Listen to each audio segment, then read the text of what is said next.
All right, guys, found a way. Obviously, let me start by saying thank you to the Naval Academy, the servicemen and servicewomen that serve our country. So much respect for them and what they do.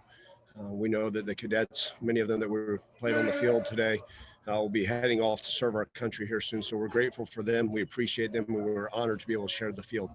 Also, want to give credit to Sarah Fuller. I believe that's her name, the Vanderbilt kicker. What a proud moment in college football history with what was accomplished today by our neighbors 3 hours to the east. I think it's just wonderful for our sport, and we hope we continue to see things of that nature. With that being said tonight, man, great job by the defense. Really proud of them. They played a complete game, forced 2 turnovers, and did what it took. And really proud. Obviously, they carried this team, and what a fantastic job they did. Obviously, offense, I know the questions are going to come. We just got to find the consistency, right? Another game, another turnover.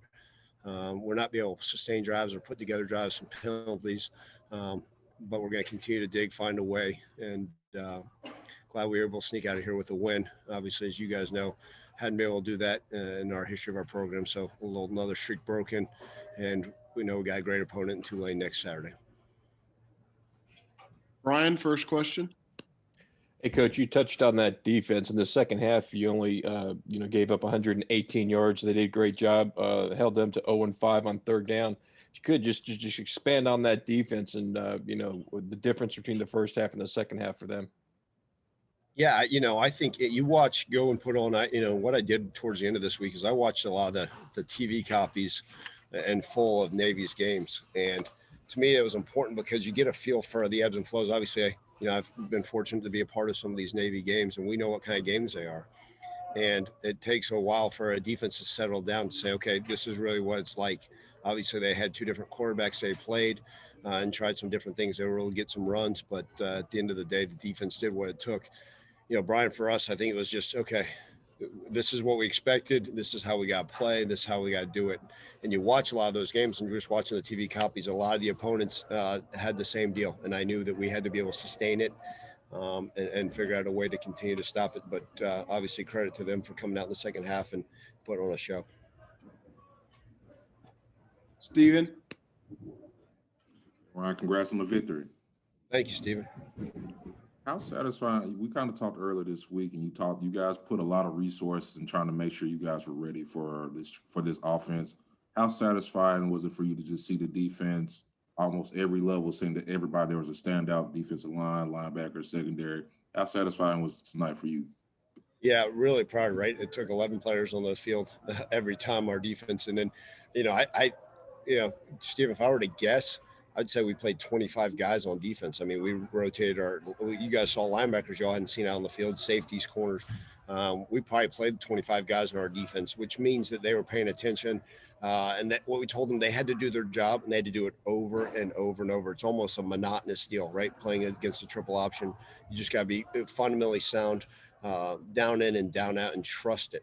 And yeah, it's relief because you're right. We did prepare for this game for a while, in the off season and understand the triple option. And what it did, it gives our guys hopes and beliefs. And that, maybe the coaching, the detail, and the focus we put in on this game pays dividends. And just so proud of them. Evan.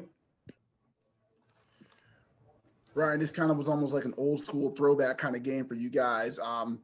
The offense, however, it seemed like that fourth quarter, you guys were able to kind of get something going to get that kick by Riley. But just what was the difference for the offense there, and why was it so tough for you guys to just kind of get going early on? Yeah, we weren't able to maintain blocks. I thought the offensive line pass protected pretty well, but we're struggling to maintain blocks on the backside of things. Whether it's the backside tackle, center, and guard, or if it's the backside tight end or whatever it may be. And like I said, it ultimately falls on me to put our guys in better position. Obviously, I did a poor job game planning this Navy defense, so it falls on my shoulders, especially when we fall short in the run game.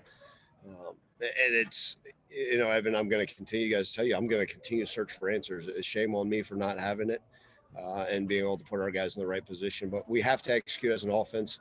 Obviously the turnover hurt us. And what happens is unfortunately, we're an offense built on momentum. And, when we don't start a drive off right, we just kind of fluster out and can't get going with what we need to do. So we got to find ways. We got to continue to go back. Like I said last week, I'm tired of saying it, unfortunately, to the drawing board and make sure we're executing at a high level. But it was ugly, but it's a win. That said, also, you guys have now clinched, I believe, 7 straight winning seasons. And when you got this job, you talked about wanting to keep the continuity going. So how big is that for you guys, for you to keep this going your first season where the Tigers, once again, now have a winning record for 7 straight years? Yeah, it credit to those that came before me, right? I mean, I was fortunate to be a part of some great staffs here with those guys that were before me, and then the coaching staffs even before me and the players. So it's an honor. It's something, like I said, we need to uphold and continue to exceed expectations. I don't know what the expectations are this year. We got to go out and find a way to win the next one and the next one. An interesting year for sure, Evan. But I'm glad that what a record. Yeah, that we have a winning record. We're 6-2 right now. I'm still disappointed in a couple of our other losses, but if we can just find a way to keep digging, find ways to win games, as you guys know, they've come in all sorts of ways this year, right? But just we got to continue to uphold our end of the bargain and find ways to win games and have winning records while I'm the head coach here. Mark? Yeah, hey, Ryan, piggybacking on that a little bit, I know you're an offensive coach, but is there something gratifying about winning a game the way you did today, given how the defense played at the beginning of the year? Absolutely, Mark. I mean, it's, where it's gratifying is that the amount of focus and concentration and details it takes for a defense to hold a triple option offense to really, they got that fake punt on us, so I wouldn't put that on the defense. That was, again, let's put that on me. They had a good play call and they executed at a high level. So they really had one long run on us. But I was just proud of the focus and details of the defense. So yes, I think what's happening is, Marcus, like I told you guys, I like to think that our defense is gaining more confidence as the weeks go on. And we also said, like, those teams early in the year were throwing the ball over the field, and obviously you go from SFA now to Navy trying to run the triple option on us. But it's proud. It's I think they're going to continue to prove as the year goes on.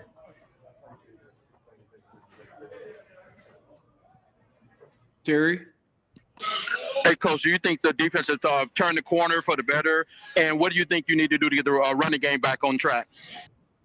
Yeah, Terry, I do think, like I said, I think that the defense is gaining great confidence. They're believing the system. They're believing the play calls. Their defense is building on what this scheme is capable of. And when they believe in it and they see it pay dividends on the field, I think it's only going to help us down the road. And obviously we got a tough opponent coming up next Saturday morning. And then, the running game, again, kind of like I mentioned earlier, it starts with me. I've got to find ways to put us in better positions. We're backside runs, we're not doing what we need to on the backside of a lot of the stuff, maintaining. They blitz the heck out of us, which we knew they would do. And so shame on me for not having us ready for that stuff. We tried some of the RPO game off that blitz stuff. We had a couple batted balls down and some things that we weren't able to get open up with them playing off. So, again, I got to continue to find ways we can run it. I think our running backs are running hard. As you guys saw, Drake Clark wasn't able to play due to injury. Hopefully we get him back and some other guys so we can continue to move forward and find ways to run the ball better. Jacob? Hey, Coach. First off, congrats on the win. And secondly, you said, it was ugly, but it's a win. How happy are you walking away from this game knowing that you did come out with the win? But it was ugly. I'll take ugly wins for the rest of my career. You'll never be happy. I don't care if we win by 50, right? It's a coach's job to find the things they got to fix. And like I always said, here's the nice thing is, Jacob, is in a win, I can coach my guys a lot harder tomorrow. I can go in that meeting room. We can go in those position meeting rooms and say, this is what we have to fix. This is what we have to do. And they understand in a win that it's not all negative, right? They say, okay, this is how we can improve to get better day in and day out. And so, but it is satisfying. Look, I'm thrilled. I'm so happy for our defense. I'll be, standing up some late nights this week trying to figure out ways to run the ball better and to execute better as an offense and be more consistent. I think that's the key. Well, thank you, Coach. Thank you. Steven, last question. Just a quick follow-up about the kind of, I guess, the offensive struggles today. Was it kind of just seeming like Navy was just, I saw they were playing like a lot of too high safeties, a lot of off coverage. Was it kind of just like they were just trying to keep everything in front of them and not just give up that big play to you guys? Yeah, Stephen, it was literally so they would play off coverage one play, right, and not let anything get behind them. And then the next play, they'd blitz the heck out of us. And like I said, we didn't do a good enough job of dealing with the two different things. And they did a great job. Credit to them. I mean, credit to their defensive staff, what they did. It's we've got to find ways to have answers to that stuff. And, did Brady play his cleanest game of the year? Heck no. Did any of us? No. I mean, again, like I said, ultimately it starts with me, and I got to do a better job coaching our guys. But I think we'll be fine. It's like I said, we've got to find ways to get drives started. And Stephen, I think that's what's hurt us with some of these things, and we'll continue to find ways to get back to the drawing board so we can get this thing rolling.